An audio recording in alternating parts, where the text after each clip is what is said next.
עולם הרכב, לכולנו יש רכב. אנחנו נוהגים בו, צריך גם לטפל בו.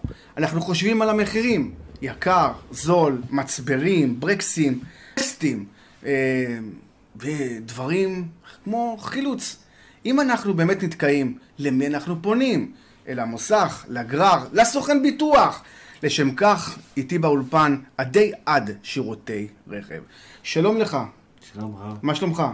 ברוך השם. קח אותנו לעולם הרכב. עולם הרכב הוא דבר גדול.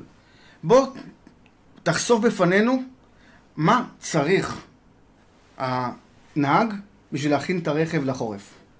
צריכים קודם כל לפני הטסט, לבדוק את הרכב, להכין אותו, לבדוק מגבים, לבדוק ברקסים, לבדוק צמיגים, לבדוק את הלחץ סביר בצמיגים, לבדוק אם האוטו נוסע בצורה ישרה,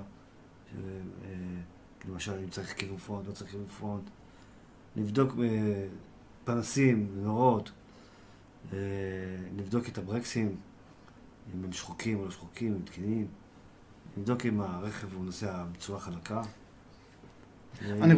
אני רוצה לדבר איתך על מצברים. מה ההבדל בין המצברים? המצברים זה רק עניין של תקציב. יש מצברים שהם כמו למשל מרצדס, ויש מצברים שהם כמו למשל פיאט. הבנתי. מותגים. מותגים. ושם כך העלויות, כן? כן. הבנתי. כל אחד לפי העלויות שהוא יכול לשלם. מוסך נייד. כולנו רגילים ללכת למוסכים. ברגע שהרכב נתקע, פתאום יש בלגן, מזמינים גרר, והולכים למוסך מורשה. אבל אתה נותן שירות ייחודי בארץ, שזה שירות מוסך נייד?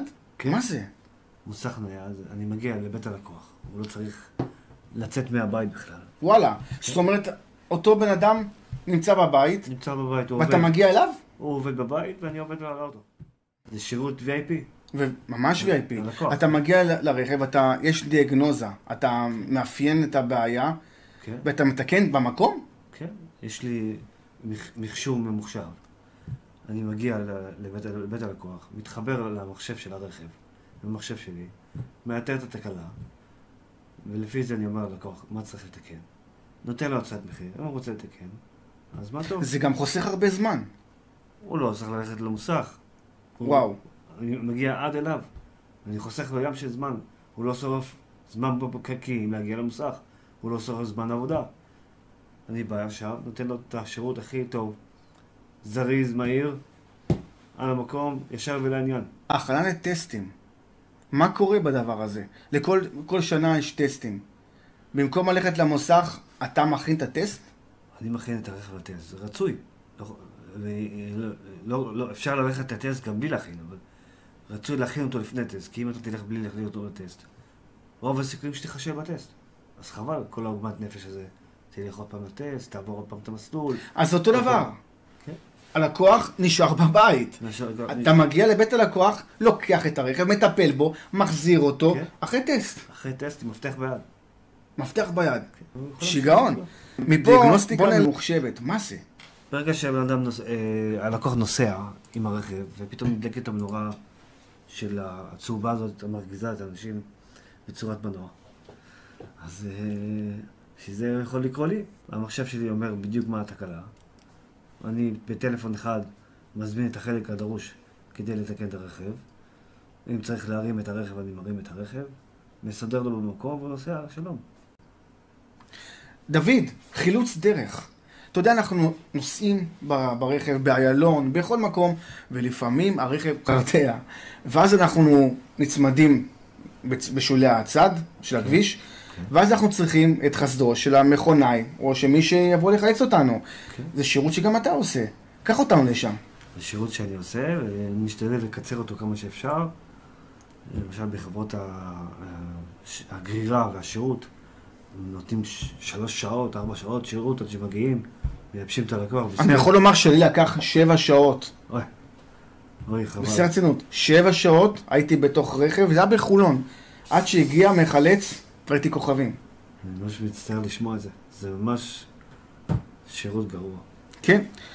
אז אם כן, חילוץ רכב. משתדל להגיע בטווח של בין שעה עד שעתיים, שעתיים וחצי, 3 שעות. זה הטווח. זה הטווח, כן. מהמם. תלוי איפה הלקוח נמצא.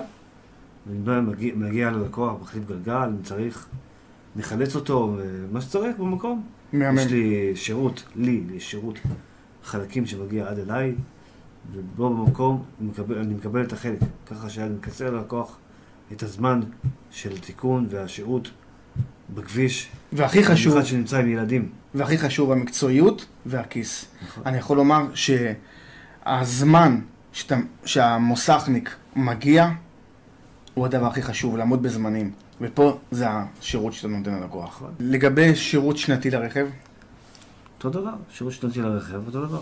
מגיע עד בית הלקוח, מסדר לו מה שצריך, נותן לו מפתח ביד, וזהו, מבסוט, אני מבסוט, הוא מבסוט. וואו. שמעתם? פשוט מאוד. גם חוסך זמן, גם חוסך לכם כסף. בכל מזג האוויר. יש לנו את דוד חי, הוא מגיע אליכם הביתה, למפעל, לכל מקום, נכון? מחירים מוגנים וסבירים, כן? מחירים סבירים. מה יותר מזה? יש לנו בעצם את האפשרות לבחור במוסך נייד, דבר שלא שמעתי הרבה בארץ. יש לכם על המרקע, כבר עכשיו, את מספר הטלפון שלו, אתם מוזמנים איפה להתקשר אליו, 053-766-3158. דבר אחרון שרציתי לשאול אותך, לגבי הברקסים, שמתחיל החורף, שמתחיל מזג האוויר סואן, יש כל מיני סוגים של מוסכניקים, תיקח ככה ותיקח ככה, והצמיג פה והברקסים כאן. ההבדלים בתמחורים של הברקסים, יש גם פה הבדלים? יש חלקים חליפיים, יש חלקים מקוריים. החלקים המקוריים בדרך כלל עולים פי 3 מהחלקים החליפיים, שהם כמעט באותו רמה. יש להם תקן. באותה רמה? יש להם תקן במשרד התחבורה, שאם זה לא היה לפי תקן, לא היו מכניסים את זה לארץ. לכן, אז גם חלק חליפי, אם עושים את החשבון, כדאי אולי להחליף חלק חליפי, תלוי באיזה אוטו. יש רכבים שרצוי להחליף למקורי, אבל כל זה עניין של תקציב, ומה עדיף הלקוח לעשות. בוודאי. מה שעדיף הלקוח זה זמן, ופשוט לחסוך בעלויות, כסף. שזה אני כאן. יפה. התקשרו כבר עכשיו. להתראות. ביי ביי.